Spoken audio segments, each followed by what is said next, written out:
सुप्रभात। मैं जगेंद्र राणा। आज की हमारी आध्यात्मिक चर्चा का विषय है जागरूकता। जागरूकता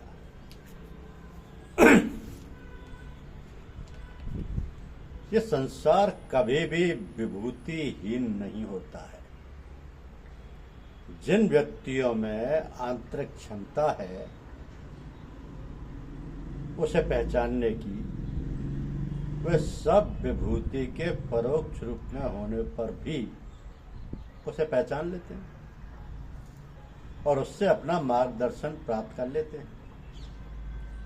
किंतु देखने में वैसे यही आता है कि अपनी दृष्टि के सामने बहुत पर्दे पड़ जाने से उसका साक्षात्कार नहीं हो पाता और हम यह मान लेते हैं कि संसार अब उस दैवीय अलौकिक प्रकाश से प्रकाशित नहीं है यानी कि डिवाइन लाइट से प्रकाशित नहीं है। यह हमारा केवल दृष्टि भ्रम है। दूसरे, हम इस बात को भी नहीं भूल सकते हैं कि ईश्वर की प्रेरणा और उसका प्रेम न जाने कब किसे अपनी ओर आकृष्ट कर ले तो बैठे बैठे ही वैराग्य हो जाए और आज का रास्ता भूला हुआ पथिक कल दूसरों का मार्गदर्शक बन जाए। तो यह आवश्यक नहीं है कि जो आज पशु के समान कार्य कर रहा है कल देव स्वरूप ही हो जाए। एक अंग्रेज ने यहां तक लिखा है कि हमें देव बनने से पूर्व पशु बनना पड़ेगा। In order to be God, one will first have to be beasts. ये परिवर्तन जीवन की अत्यंत मामूली घटना या किसी भी छोटी सी बात को लेकर हो सकता है। क्या है? ट्रांसफॉर्मेशन है ना, परिवर्तन। सिद्धार्थ को बुद्ध बनने की प्रेरणा के लिए एक बीमार, एक मृत, एक सन्यासी और इसी प्रकार की अन्य सामान्य सी घटना से परिचय ही काफी हुआ। विवेकानंद, जो बहुत शैतान विद्यार्थी थे, एक साधारण सी बात को समझने के लिए परमहंस की सेवा में पहुंचे थे। उनके अंग्रेजी के प्रोफेसर छुट्टी चले गए और उनकी जगह एक दिन के लिए एक अन्य अंग्रेज प्रोफेसर ने क्लास ली। इस नए प्रोफेसर ने एक अंग्रेजी कवि की पंक्तियां समझाई जिनका आशय था कि वे अपने में और पेड़ों, दीवारों तथा अन्य जीव रहित चीजों में कोई अंतर महसूस नहीं करते। विवेकानंद ने सवाल किया कि क्या ये संभव है? तो उन प्रोफेसर ने बताया कि वे दक्षिण के एक संत को जानते हैं जो ऐसी स्थिति के हैं कि अपने को संपूर्ण सृष्टि में व्याप्त समझते हैं और इसके विपरीत भी अनुभव करते हैं। विवेकानंद उसी शाम को दक्षिण के लिए रवाना हो गए और जैसा सभी को विदित है कि वे नरेंद्र नाथ दत्त से विवेकानंद होने के मार्ग पर अग्रसर हो चुके थे। तो स्वामी विवेकानंद होने के मार्ग पर अग्रसर हो चुके थे। स्वामी दयानंद अपने चाचा जी की मृत्यु होते ही मृत्यु को जीतने के लिए चल दिए। इसी बात को हम दूसरे रूप में ही कह सकते हैं कि उन कार्यों को करने चले जो कि मृत्यु हो जाने पर कायम रहते हैं। वैसे उद्देश्य भी यही होना चाहिए। हमें मृत्यु की तलाश नहीं करनी चाहिए, वो तो हमें ढूंढ ही लेगी। हमें तो उस मार्ग की खोज करनी चाहिए जो मृत्यु को भी उपलब्धि में बदल देता है। अतः मृत्यु हमें ऐसा मार्ग देती है जो हमें अपने लक्ष्य को पहुंचा सके। लेखक कहता है कि do not seek death, death will find you.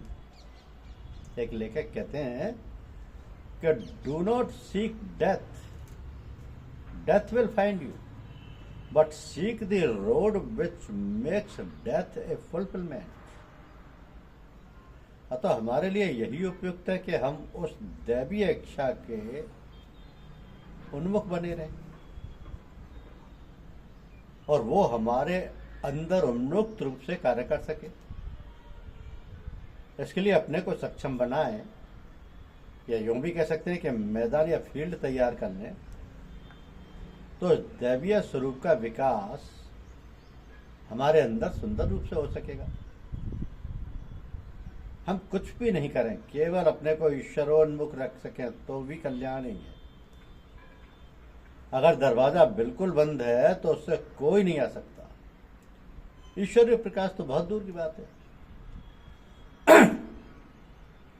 तो दैवीय प्रेरणा दरवाजे पर दस्तक देने के लिए नहीं आएगी, आपको उसे सुनने के लिए जागरूक होना पड़ेगा और अपने अंदर की धीमी और शांत ध्वनि को सुनना पड़ेगा। इसलिए कहा गया कि दैवीय शक्ति मार्गदर्शन करती है, जानवरों के झुंड के समान व्यक्तियों को खदेड़ती नहीं है। इसी को संक्षिप्त में कह सकते हैं कि the divine can lead, it doesn't drive, क्योंकि सभी मनुष्यों को कम से कम आंतरिक स्वतंत्रता तो मिली हुई है। इस कारण यह और भी आवश्यक हो जाता है कि हम अंतर्मुखी होकर उस दैवीय शक्ति को अपने अंदर कार्यरत होने के लिए आह्वान करें। हमारे सभी कार्यकलापों में सदा 3 तत्व मौजूद रहते हैं। यह स्वामी यानी मास्टर, कार्यकर्ता यानी वर्कर और यंत्र यानी इंस्ट्रूमेंट। इन तीनों तत्वों को अपने में प्रकट करके ही हम अपने कर्मों को सुधार सकते हैं तथा उनका सच्चा सुख और आनंद उठा सकते हैं। अब सबसे पहले हम यंत्र की व्याख्या करते हैं। हमारी सब साधना का उद्देश्य है कि हम ईश्वर के हाथ में अपने आप को सौंपकर स्वयं केवल यंत्र के रूप में कार्य करें। अपनी इच्छाओं से पूर्ण रूप से मुक्त होने पर ही हम यह आदर्श प्राप्त कर सकेंगे। इसके लिए पहला कदम होगा समर्पण और पूर्ण रूपेण समर्पण। तो हम अपने को गुरु भगवान या अपने इष्ट में समाहित कर, हमारी जो भी इच्छाएं हों सब उनके लिए हों। मान लीजिए कि आप मकान बनवाना चाहते हैं,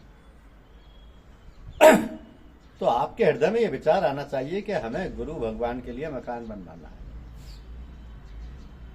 उनके आराम की व्यवस्था करनी, उन्हें बड़ा कष्ट है। इस प्रकार मकान बनवाने की इच्छा आपकी नहीं, वरन उसमें ईश्वर समाहित है। इस प्रकार हम धीरे धीरे ईश्वर के यंत्र बन जाने के गौरव को प्राप्त कर लेंगे। अब इस दिशा में जाने के लिए दूसरा कदम है पूर्ण रूप से आज्ञा पालन करना। तो एक कलम जो आपके हाथ में है, ये इच्छा नहीं करती कि आज तो कविता लिखूंगी या कल लेख लिखूंगी या फिर कहानी लिखूंगी। हम अपने को तूफान में तरण के समान समझें। निर्जीव वस्तुएं जैसे पृथ्वी का प्रतिदिन का नृत्य, सूर्य का अपने सुंदर रंगों में चमकना आनंद पर ही आधारित है। तो मनुष्य जो पूर्ण रूप से सजीव है, आनंद से कैसे वंचित रह सकता है? इस प्रकार आपके कलम ने कभी ये इच्छा नहीं की कि उसे बनाया जाए। उसने किसी लिखने वाले का प्रतिरोध नहीं किया और ना ही टूटने का दुख किया। वास्तव में बनाए जाने में, प्रयोग हो जाने में और अंत में टूट जाने में अपना अलग ही आनंद है। तो हमें इसी सम आनंद की खोज और प्राप्ति करनी है। इससे यह भी सिद्ध हुआ कि हमारे सभी दुखों का कारण यही है कि हम यंत्र को कर्ता समझते हैं। अज्ञान के कारण अपनी पसंद और नापसंद को जाहिर करते रहते हैं और अनंत काल तक दुख भोगते रहते हैं। जब तक ये भूल नहीं मिटेगी, उस समय तक यंत्र का भट्टी में डाला जाना और फिर तोड़कर दोबारा बनाना बंद नहीं होगा।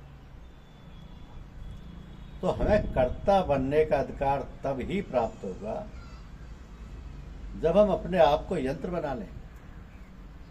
यंत्र बन जाने के बाद ये दूसरा कदम है कि हमारी ये प्रकृति कार्य करने वाली है। हमें अपनी इस कार्यशील प्रकृति को ऊंचा उठाकर विश्व प्रकृति से मिला देना है। तो साधना में इसे प्राप्त करने की एक विधि बताते हैं। जब आप ध्यान करने बैठें तो कुछ समय आप ये ख्याल करें कि प्रकृति की हर वस्तु में आप विद्यमान हैं। आप अपने व्यक्तित्व को फैलाकर जो प्रकृति आपके चारों ओर है उसमें समाहित कर दीजिए। आप ये महसूस करिए कि चिड़िया के संगीत में, नदी के निनाद में, वायु के प्रवाह में आप ही आप हैं। कभी एक ख्याल बना सकते हैं आप कि एक लहर बने, ऊपर उठते गिरते बहे चले जा रहे हैं। आप ही दूल्हा हैं और आप ही बराती हैं। मृत्यु शैया पर आप ही सोए हैं और आप ही कंधा लगा रहे हैं। आप अपने इस विस्तार को समेट भी सकते हैं और उसको इतना छोटा बना सकते हैं कि जिससे सब सृष्टि की रचना हुई है। हर कंठ में आप उसके सूक्ष्मतम रूप में मौजूद हैं।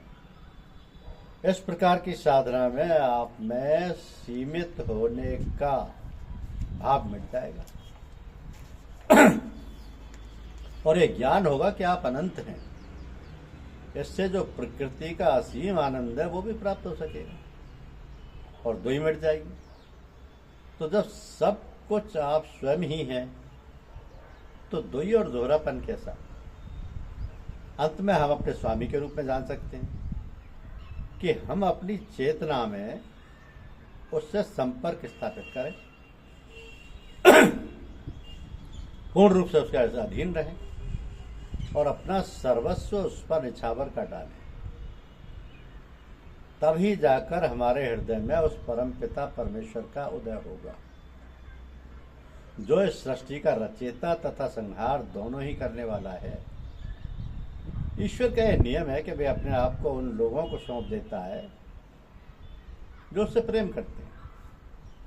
वो केवल अपने को ही नहीं दे देता है किंतु साथ ही उन सब वस्तुओं को भी आपको ही दे देता है जो संबंध से प्राप्त करते हैं और भोगते हैं। तो ईश्वर का भक्त इन सभी चीजों को अपने हिस्से के रूप में प्राप्त करता है और साथ ही ईश्वर को भी प्राप्त कर उसी के समान हो जाता है। तो ईश्वर के गुण साधक या भक्त में आ जाने पर दोनों में कोई फर्क नहीं रह जाता। इस प्रकार हमारे सभी कर्मों का उद्देश्य और उनका मोड़ इस ओर होना चाहिए कि हम यंत्रकर्ता और स्वामी तीनों के ही आनंद की प्राप्ति करें। हमारे कर्मों का यही उच्चतम बिंदु है।